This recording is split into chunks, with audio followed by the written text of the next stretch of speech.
Bueno, muy buenas tardes para todos y todas. Es un gran honor estar participando de esta jornada. Y en primer lugar quiero agradecer al Foro de la Seguridad Social la invitación y en particular a las compañeras representantes de distintos espacios, como por ejemplo Sandra Zapatero, a Alicia Tantardini, a Marina Mapelli y a Rubén Garrido, que me hayan permitido participar y fundamentalmente en esta mesa con abogadas tan queridas por nosotros. Como les decía Marina, la idea que surgió de esta, por lo menos de la presentación que yo voy a hacer, tenía que ver con poder transmitir determinados conceptos con un objetivo. Y el objetivo, voy a parafrasear al vicepresidente del Estado Plurinacional de Bolivia, cuando hablaba de que no era tan difícil hacer la revolución sino mantenerla. Y para poder mantener la revolución es necesario, decía él, lograr el sentido común, que las ideas se instalen en las personas y logren llegar a ser un sentido común. Y para que podamos tener sentido común de determinadas cuestiones es necesario que sepamos, que desmistifiquemos algunos conceptos, y esa es la tarea que yo pretendo contribuir con este pequeño PowerPoint y por supuesto a disposición si tienen alguna consulta mientras que voy a hablar. Bueno, no voy a definir ahora lo que es la seguridad social porque ya la hizo la doctora Chipoletta, pero desde una perspectiva política la seguridad social la tenemos pensada como una de las misiones del Estado, consistente en satisfacer las necesidades sociales, dándole a la población los suficientes bienes necesarios para mantener el bien común y por ende la paz social. Eso es desde un punto de vista político.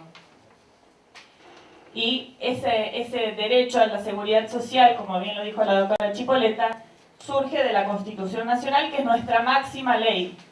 No es un invento nuestro o una idea nuestra de la seguridad social, aspirar a la seguridad social, sino que expresamente la tenemos reconocida en la Constitución Nacional.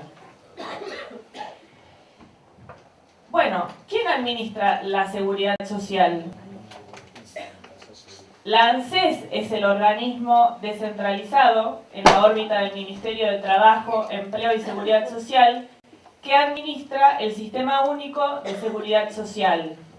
Y cuando digo Sistema Único de Seguridad Social, no me estoy refiriendo solamente a las jubilaciones y a las pensiones, sino también me estoy refiriendo a otros subsistemas, tales como las asignaciones familiares y el Fondo Nacional de Empleo. Pero ANSES, si bien administra, no es quien recauda y ejecuta esos recursos. Quien recauda y ejecuta esos recursos es la Administración Federal de Ingresos Públicos, la AFIP. Entonces, bien, tenemos, ANSES es el organismo que administra y quien ejecuta y controla es AFIP. Y ahora vamos a la pregunta, ¿cómo se generan los recursos de la seguridad social? Porque vieron que en el imaginario popular la seguridad social son las jubilaciones y pensiones nada más, y además solamente los recursos de la seguridad social son los aportes y las contribuciones. Eso es una constante. Bueno, no es así. Los recursos de la seguridad social se conforman por recursos tributarios, por recursos no tributarios y por aportes del Estado. Los recursos no tributarios son aquellos que devienen, por ejemplo, de los contratos de peaje o alquiler de inmuebles del Estado. Los aportes del Estado son aquellos que destina específicamente cuando los recursos resultan ser deficitarios. Y los recursos tributarios están constituidos por las cotizaciones y por los impuestos. No solamente por las cotizaciones e impuestos.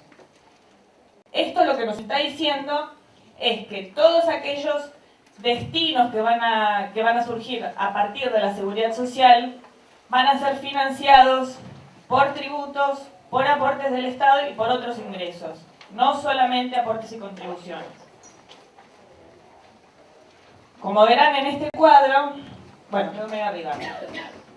Dentro de lo que es el presupuesto de ANSES para el año 2017, que se estableció en 910.000 millones, aportes y contribuciones forma el 62% de ese presupuesto, pero también los ingresos tributarios van a formar el 24%, y los no tributarios y las rentas de la propiedad el 13,48%.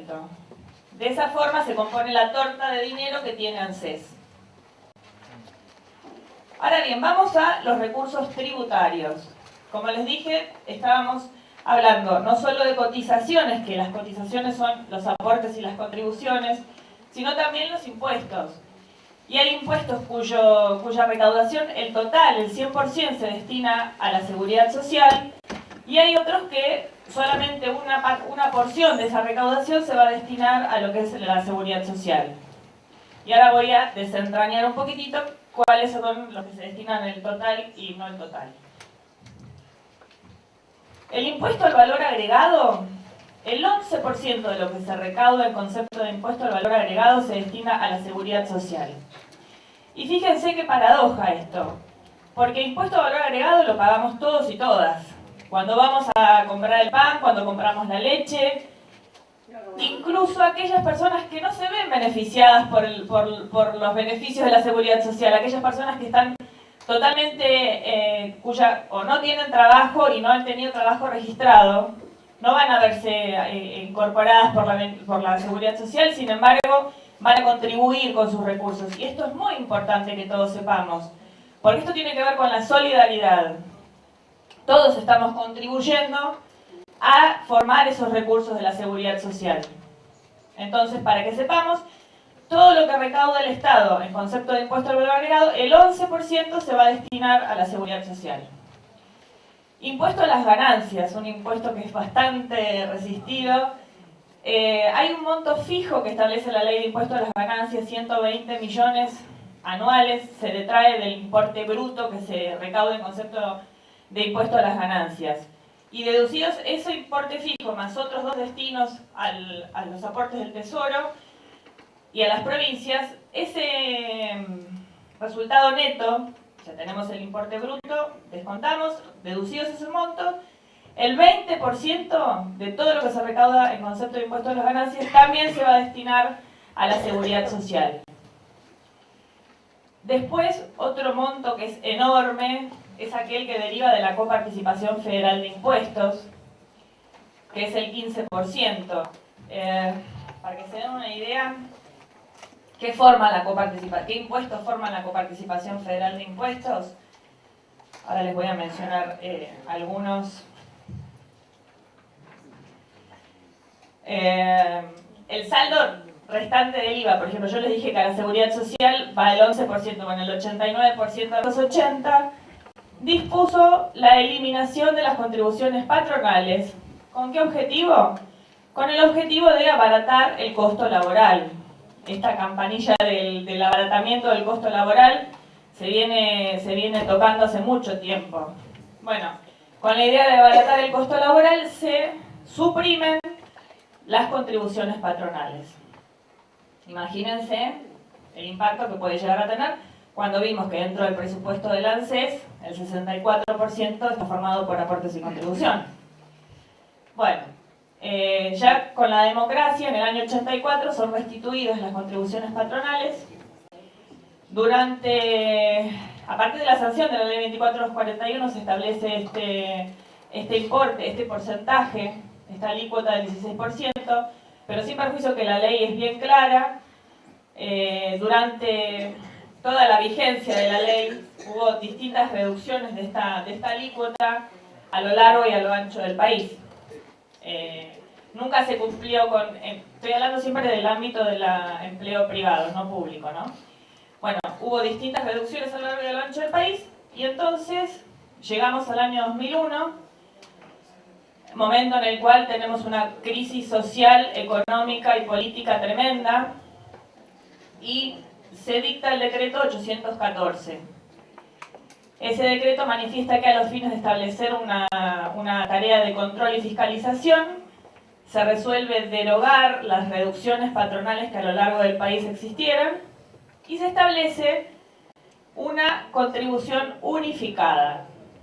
Unificada porque no va a ser solamente el destino a lo que es las jubilaciones y las pensiones, lo que sería el sistema integrado de jubilaciones y pensiones, sino que además va a comprender otros subsistemas que son asignaciones familiares, Fondo Nacional de Empleo e Instituto, lo que llamamos PAMI.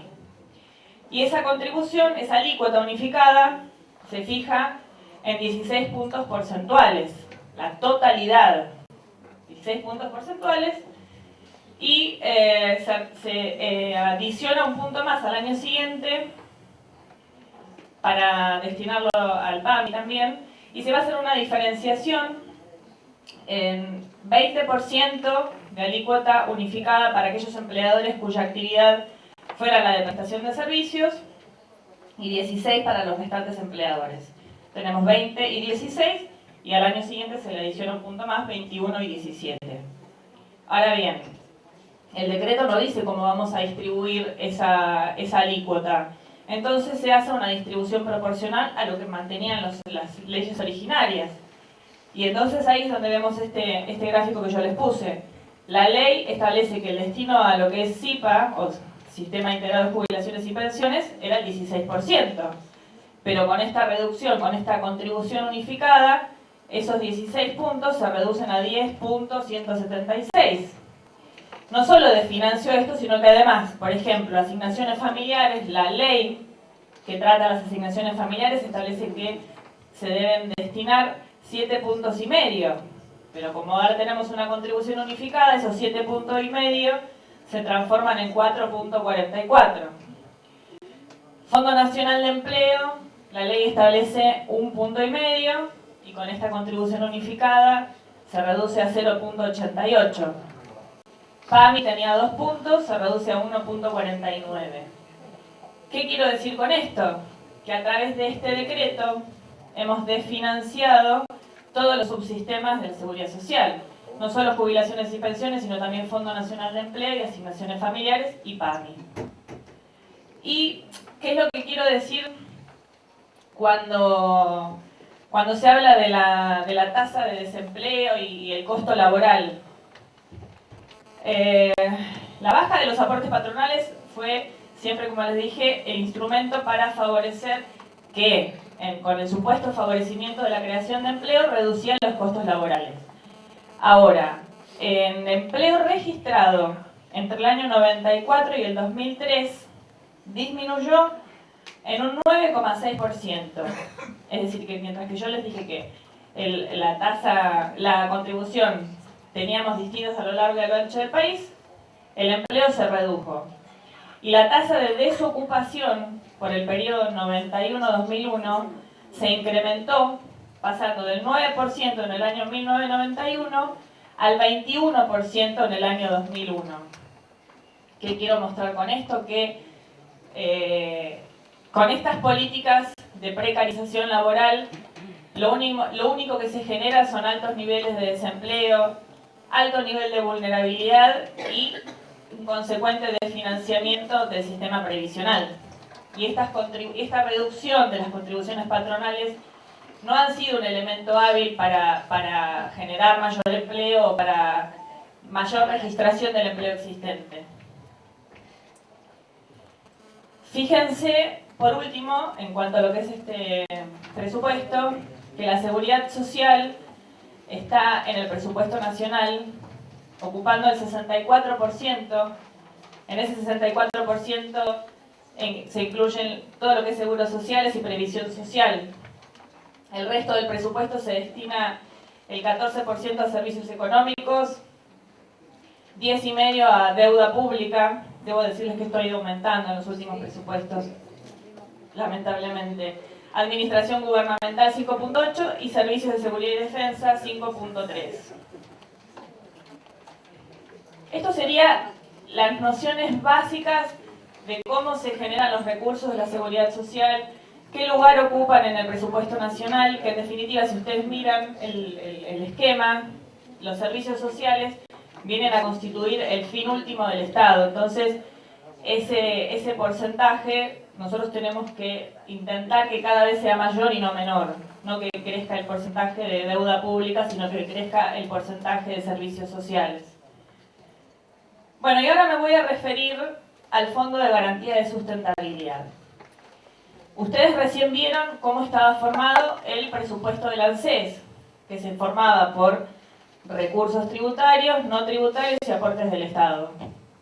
No hablé de fondo de garantía ahí. El fondo de garantía es otra cosa. El fondo de garantía lo podemos definir como un fondo de reserva para atender al pago de las prestaciones previsionales.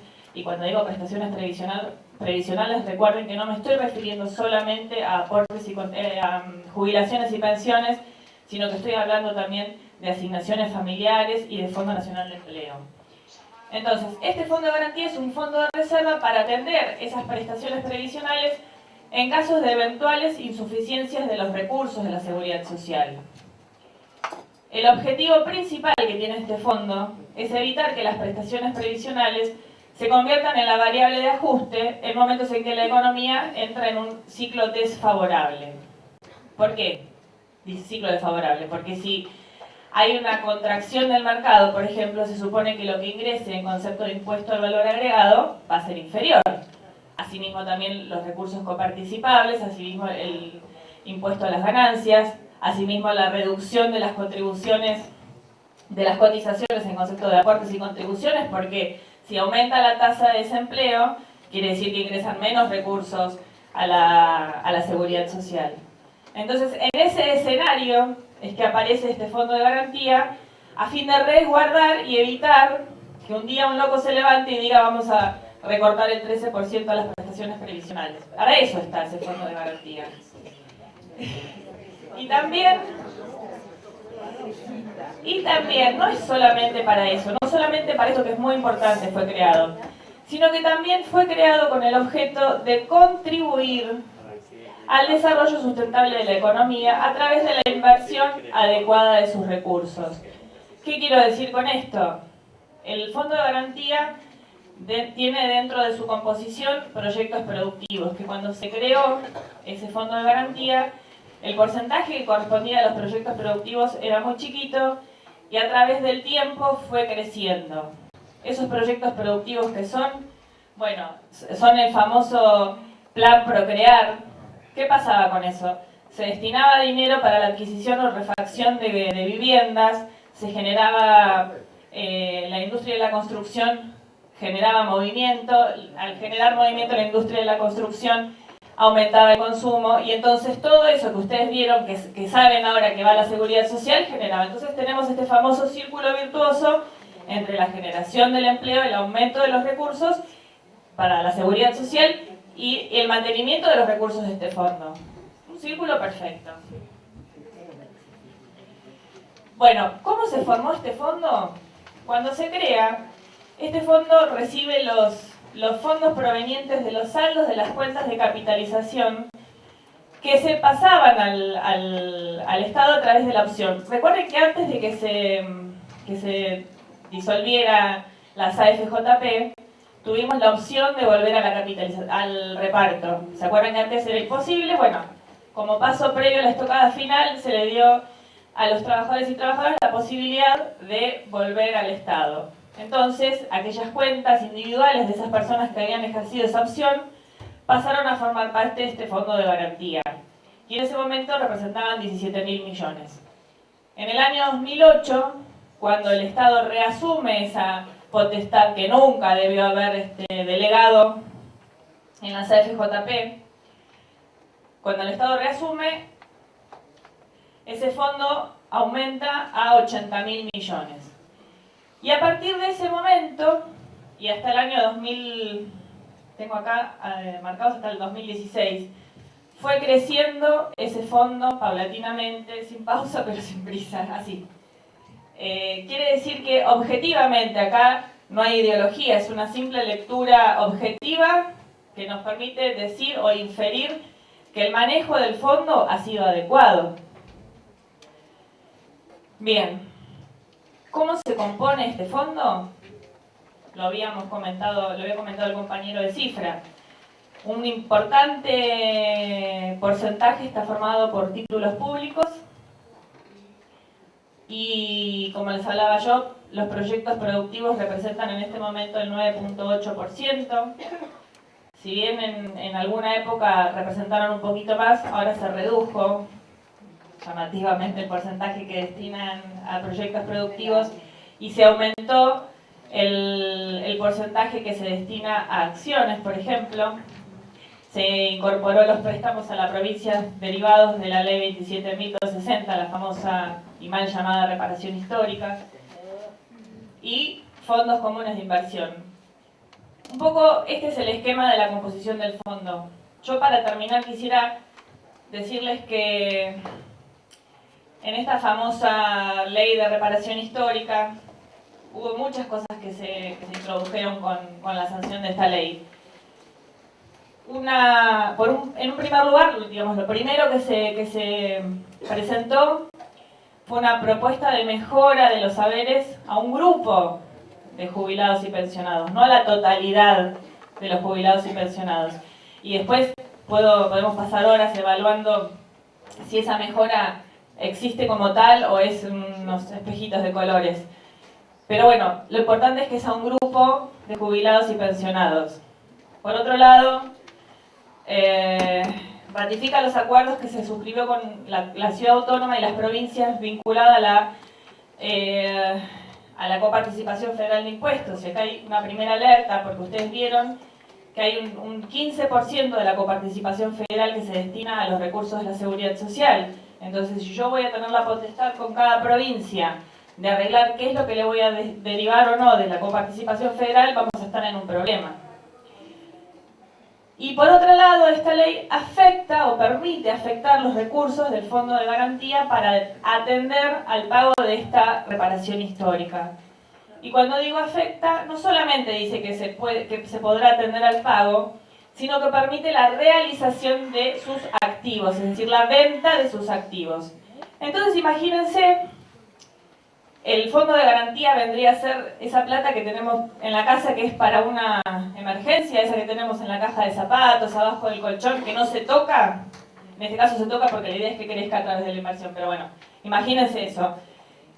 Esa plata, que es para todos los integrantes de la familia, la voy a tocar para beneficiar al padre de la casa.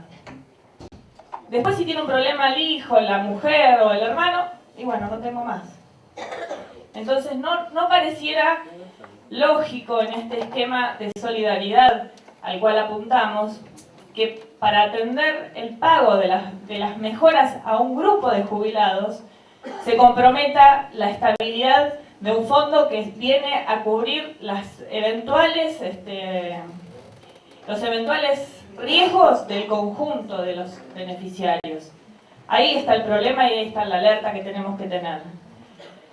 Bueno, esta ley también modifica el impuesto a las ganancias, impuesto a los bienes personales, habla de ya se refirieron a la pensión universal y también hablaban de la moratoria, que en el caso de los hombres ampliaba una moratoria del año 2004 por un año y resulta que se cumplió el año y no se instrumentó. Y también esta ley dispone la creación de una comisión para el estudio de la reforma previsional, que acá la doctora nos comentaba en el foro, es casi aterrador. Basta su cara para que se imaginen. Es aterradora, por eso es muy importante que estemos acá reunidos, que hablemos, que nos capacitemos, para que podamos transmitir, que entendamos nosotros de qué se trata esto, para poder dar la pelea que haya que dar.